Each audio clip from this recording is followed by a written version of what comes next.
दिनै जों गिबि खेबनि थाखाय बिटिसिनि जा बिसायख'थि बेवहाय बाहागो लादों जोंनि गोदान हानजानिफ्राय अल्टारनेटिभ पार्टी अफ बड'लेण्ड जों उदालगुरिनिफ्राय मोनब्रै मासियाव बिजाथि होदों हरिसिङा भैरबकुन्द धोनस्रि आरो रौता जों जोबोद मोजां मोनदों रायजो राजानि जा फोथायनाय जोंखौ जे फोथायदों आरो रायजो राजाफ्रा बेबायदि अपसन मोनसे बिकल्प मोनसे नागिरनानै दंमोन बेखौ मोननानै बिथांमोना जोंनि सायाव जा बोरसा खालामदों जों बेखौ सानफ्रोमबो मावफुंनो थाखाय बिथांमोना जि फोथायनाय दिन्थिदों बेखौ जोङो जाफुंहोनो थाखाय जेब्लाबो नाजागोन इसुआथ' जोंहा आरो गोदान इसु होननानै बेबायदि गैया जिखिनि दंखायोमोन बेफोरखौनो दिनै खोमालांनायनि समाव गोमालांनायनि माने लामायाव थांगासिनो बेफोरखौ जोङो गाबथानो नांगोन जोंहा स्पेसियेलि हानि समस्या जोंहा इसेबां 60-70 बोसोर गोलाव सम खोलोब खोलोब बायदिसिना सोमावसारनाय जाबोबाय बिनि गुबै थांखियानो जाबाय जोंनि लेन्ड राइट्स एबा हानि मोन्थायनि थाखाय दिनै खिन्थु 22 बोसोरनि उनावबो जोंनि सथं मोनसे खुंथाय थासेयावबो सथंहै जोङो जेबो हानि सायाव जोंनि गुबुन गुबुन आयदानि सायावहाय जेबो जोङो आयेनफोर बा बेबायदि नितिफोर बानायनानै लानो हायासै जायनि थाखाय दिनै जों सथं खुंथाय मोननायनि 22 बोसोरनि उनावबो दिनै पेट्रल लुना लानो गोनां जादों बर' फिसाया जोंनि बर' मानसि जेरावहाय सासनाव जिरायनानै दङ बिनि सायाव बिथांनिफ्राय बिनो गोनां जादों जे जोंनो गावनि हाखौ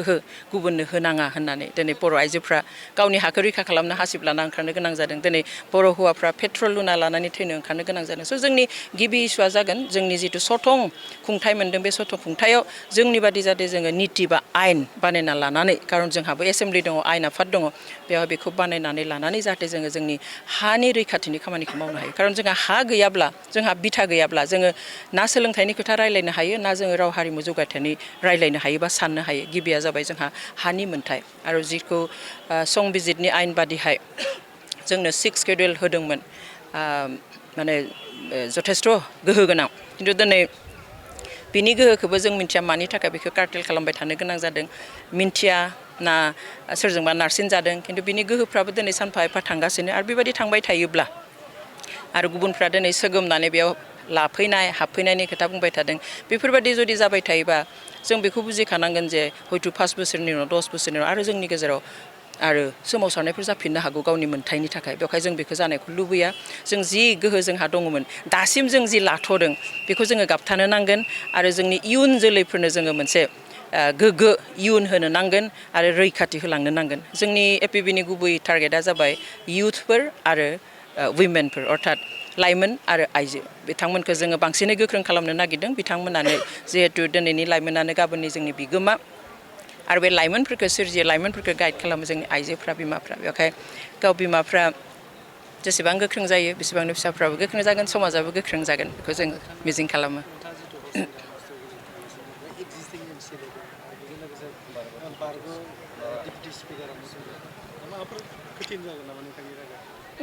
आं जेबो सानाखै बेखौहाय थागोन गुबुन गुबुन हान्जा दङ बिथां सानैल' नङा आरो गुबुन हान्जाबो ओंखारनो हागौ सोरबा उदां बिजाथिबो ओंखारनो हागौ गासैबो समस्थियावनो थागोन माने बे फेक्टर नङा बिदिहाय रायजोनि अननायजों जों देरहागोन जोंनि जिथु मोनथाय ट्राइबेल बेलेन्स ब्लक आरो 6 सिडुलखौ जाय नेसनेल पार्टिया फोजोबनो नाजादों बे नेसनेल पार्टिया नाथाय नोंथांखौ मान होनानै बे हरिसिंगायाव आं मिन्थिया आंखौ मान होनानै बेयाव बिजाथि होदों हायाखै खिन्थु प्रेक्टिकेलि नायोब्ला हरिसिङा समस्थियावहाय बिजेपिनि बेबादि खुनु बेस गैया बिनिखाय दिनै हारसा होन बा गुबुन माहारिनिफोर राभा होन बेबायदिहाय एसे आदिबासिफोर दङ बिहारिफोर दङ बिसोरजों जोंनो दंजोबो दा बेवहाय होनानै जुदि जेनोब्ला नेसनेल पार्टिनि थाखाय लासिंसिं खोथा ना बेवहाय हयथ' होआखै बेखौ आं बुंनो थाङा ओमफ्राय बे ट्राइबेल बेल्ट एन्ड ब्लकनि खोथा जिथु बुंदों दिनै नंगौ जोंनि 6 शेड्युल पावारखौ दाननो हाया आरो जोंनि ट्राइबेल बेल्ट एन्ड ब्लकखौबो बेखौ उथायना होनो हाया खिन्थु बेफोर बाथ्राखौ बुंनानै मोनसे खामानि मावनो हागोन बे जाबाय मा जोंनि गेजेराव गोरोन्थि सानलायनाय लाबोनो हागोन जोंनि गेजेराव एना एनि लाबोनो हागोन ट्राइबेल नन ट्राइबेल बर' अबर' बेखौ जोङो दुखु मोनदों आरो जाय ट्राइबेल बेल्ट ब्लकनि खोथा बुंदों बेखौथ' आरो भारत सोरखाराबो सोरजियाखै आसाम सोरखाराबो सोरजियाखै भारत स्वाधीन जानायनि 61 बोसोर आगोलनो बेखौ जेब्ला इंराजफ्रा सासन खालामनानै दङमोन अब्ला बिथांमोना बे ट्राइबेल मानसिफोरनि अबस्थाखौ नुनानै बिथांमोना मोनसे कनसेप्टखौ बे समावनो खालामजेननाय 1886नि बाथ्रा बियो बेवहाय दा मिन्थिया दासो बिटिसिआबो 22 बोसोर जाबाय दासो बोरै मिन्थिखो जे बिटिसिआव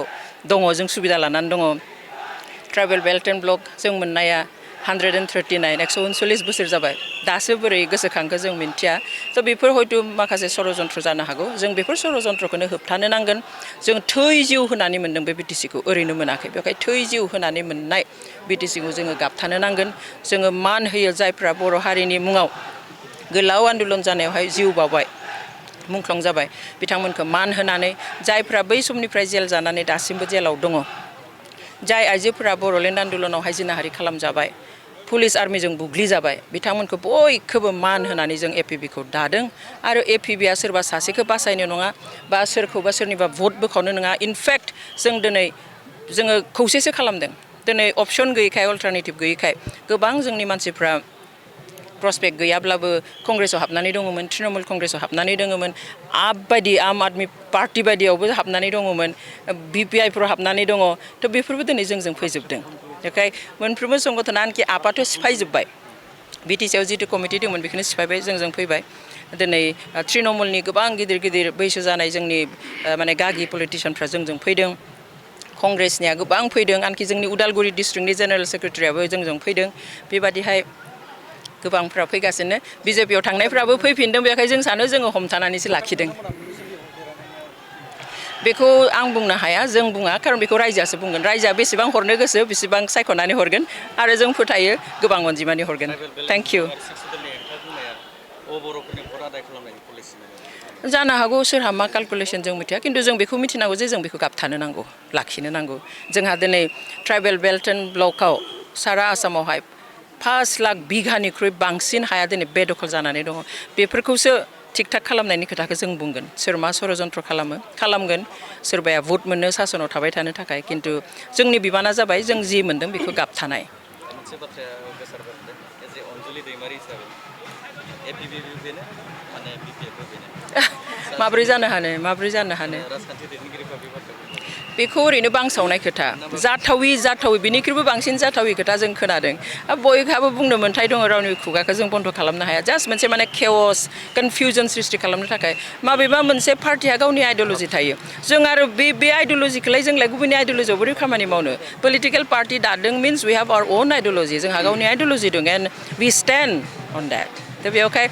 बेफोरखौ जायफ्रा एसे साननो गोरों रावबो सानखानाय नङा जे सोरबा बि टिम सोरबा सि टिम सोरबाया सोरनिबा फैसा लानानै दाना होदों बे जानोनो हाया बेखाय एटलिस्ट जोंजों जाया जों बुंदों जों माने गासैबो नंखायनि सायाव थागोन फैसानि सायाव थागोन बेवहाय जोंखौ रावबो फैसाजोंबो दानानै होनो हाया नांगौब्ला जोङो सिटआनो खम मोनथों मानसियानो जोंजों खम फैदों थेवब्लाबो जोङो सैथोआव थागोन थाखा फैसानि सायाव थागोन